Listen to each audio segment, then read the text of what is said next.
would say that when she was a girl, because she was a speaker, but she said that when she was a little tiny girl, these old Indian people would come visit, walking through whatever, spend the night or whatever, and they could understand everything they said, but when she tried to say it that way, she would say it this way.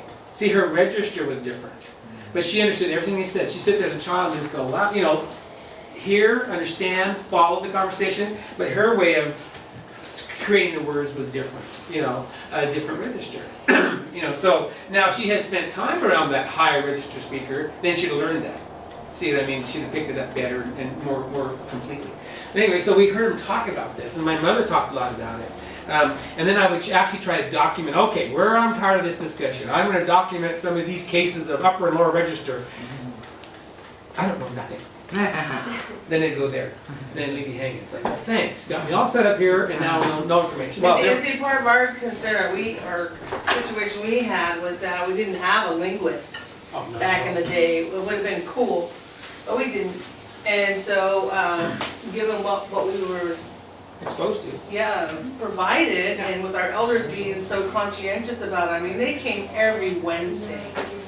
And if they had been sick the days before, they would get themselves better so they could come to class. And I think it was a time when they could actually come and share the language that had been taken from them for so darn many years. And they would sit there and they would say, like Lauren said last week, oh, how do you say this? How do you say that? They go home and think about it. I remember now. And it was like, it was really cool. I wish it was really awakening their synapses for language. Videos, but we didn't. But we have. So any questions from this or discussion or whatever beyond like what we're just assimilating here into your head or whatever? Okay, so I just kind of want to go away now and talk about why would we study grammar? What's the purpose of studying grammar? A little bit. And so grammar is the study of language, not the speaking fluency of a language. Okay, so I talked about this third Friday, that as you study your grammar, you get better understanding the nuts and the bolts of a language, but you may not get to be a better speaker from it. I'm talking about use. That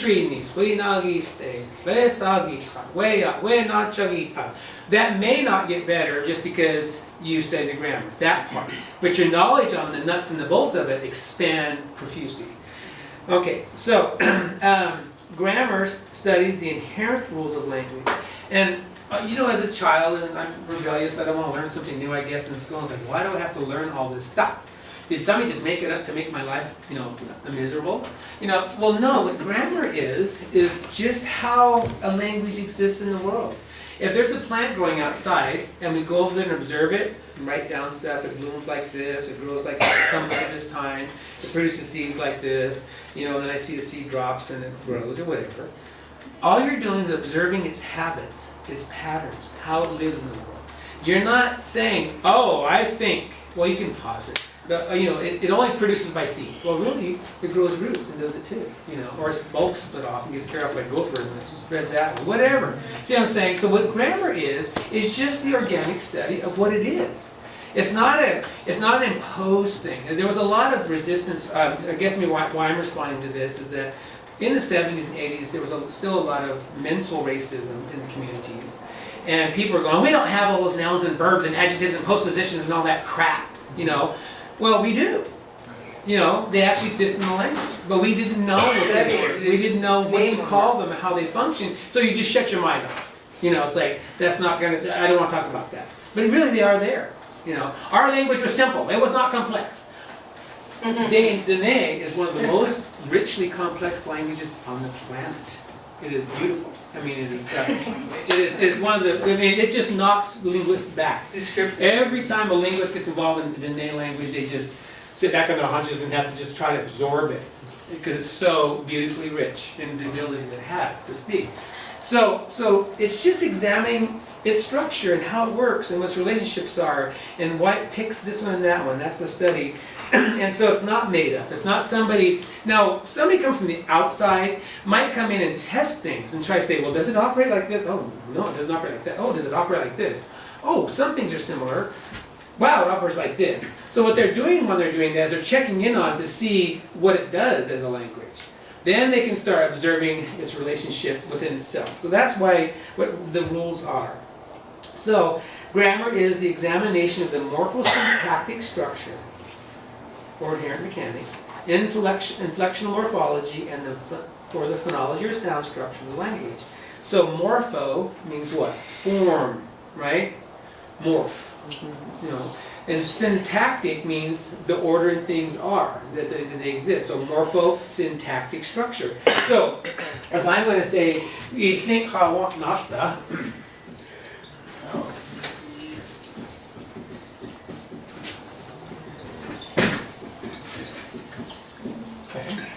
so we think hawak nasta.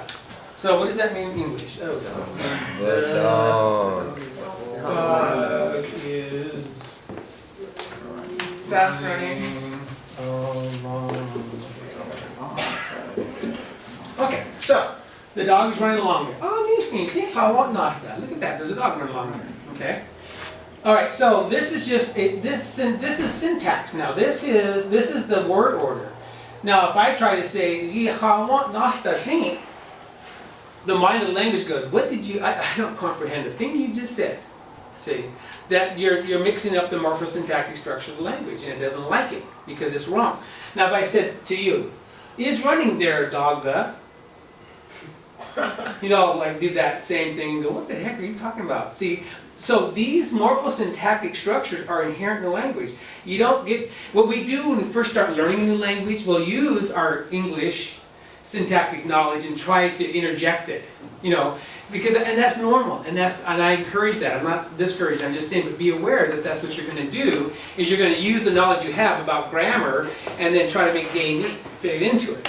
Well, that's very normal. So be comfortable with that and know that it's okay. But know that it may not be completely correct. Okay? But that's morphosyntactic structure. That's what it's talking about. And then we can add all these little particles on it. You know, I can over here, I can add a da, I can add a te over here. All of a sudden that became in the future. So the dog will run along there. See, now that added future to it. See? So that's inflection. That's called inflection right there. Okay, that's what. And now, if I go over here and I add an S right here, I go, the dog ran along there. So that's in the past. See? So that's inflection. So when you hear the word inflection, think of it as infection, because you're infecting the word. You're actually changing it with something. You're putting something in it. That's called inflectional. Okay, morphology. And so morphology. You know, the study of its form. Okay, so inflectional morphology, so that's what this is about. So, you think oh, so antahan. Was that yesterday? Aye. Yes, see, it was yesterday. Alright. So that's what that word means. So it's the morphosyntactic structure. And there's a lot of pieces that go in this, nuts and bolts pieces of that, or inherent mechanics. Inflectional morphology, what I just was showing to you. I can change this right here. This is a post position of Tehumpty. So we think metnasta. Now I've got a location, but so we think metnasta. So the dog ran in, and I should have, you know, oh, the dog ran in. You know why? You know, whatever. Maybe it got scared or something. See, you know. So you can start changing all these particles. Is all I'm trying to say. All right, so one more time. So let's go right here and change this to yasta. So the dog ran in through there. So maybe it was you were in the kitchen cooking, and all of a sudden the dog came running through and ran through the kitchen. So by just changing from na to ya, it's now through an area, and so on. So that's inflectional processes in the language. Okay, so that's what that's talking about there. And then the phonology or sound structure of the language. Okay. Now, one of the things that you're gonna have to work on, and I will hopefully be able to help you with, are the sounds.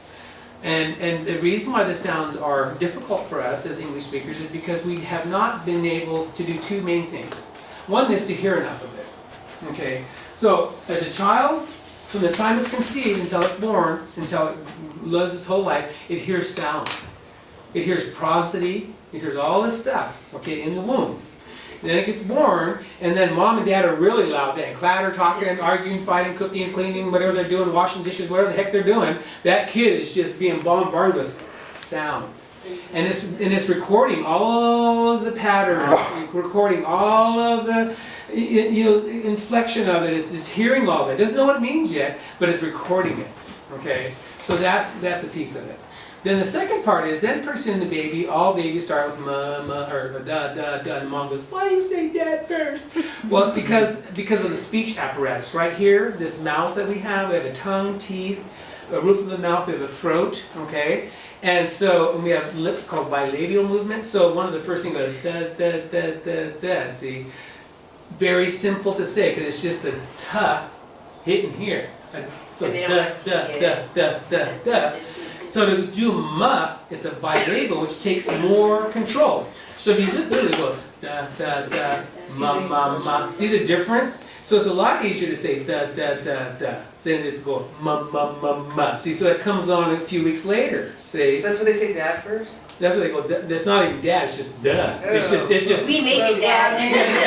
The jealous mothers make it dad. That's correct. Yes, your jealousy They're not pops saying right up in dad. there. And why don't you say ma? Are you only saying that that's for English, or No, all this is kind of everywhere-ish.